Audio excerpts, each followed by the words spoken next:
Hello and welcome to another TLC Tutoring Company accounting lesson. Here we will be going over a differential analysis procedure, process or sell. You may also see this entitled Processing Further. So here we have the Jenkins Company who produces tables. One of their tables, titled the T300, costs $60 to produce and can be sold for $110. So already we see that they're generating a pretty generous profit.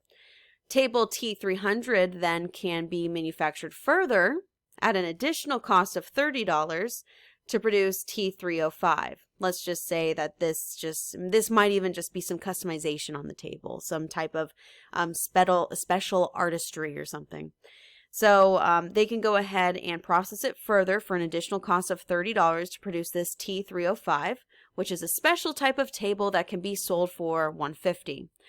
So either they can produce their T300s, sell them as is, or they can process those further to T305s and sell them for a little bit more.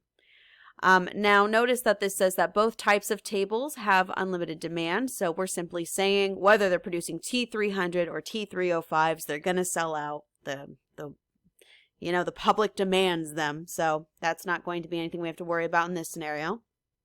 So our job is to determine whether the company should sell T300 as is or if they should manufacture the table further to produce and sell T305. So when we're doing process or sell or processing further analyses, the easiest way to do this, if you don't want to work out a whole table, is to focus simply on the differential revenue from processing further and the differential cost of processing further. So let's analyze those two areas.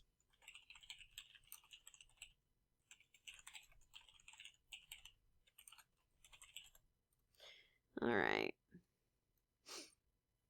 So if they decide to process further from T300 to T305, then the amount that they can sell this table for goes from $110 to $150. So T300 can be sold for $110, 305 can be sold for $150.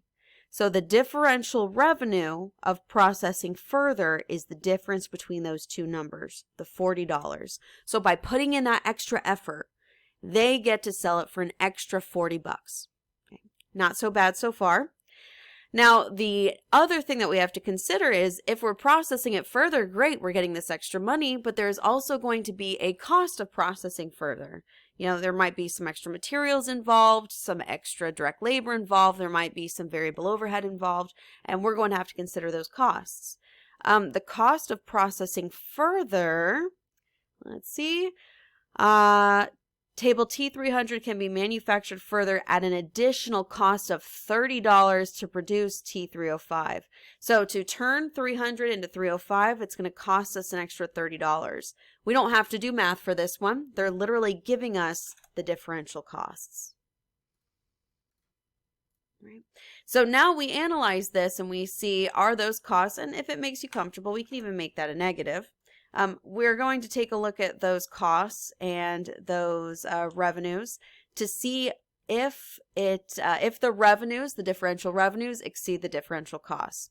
And as you can see, 40 minus 30, we actually have a differential profit of $10 here. So really, by processing further, we are going to earn an extra $10 on every table that we sell. So yes, the answer would be yes, process further.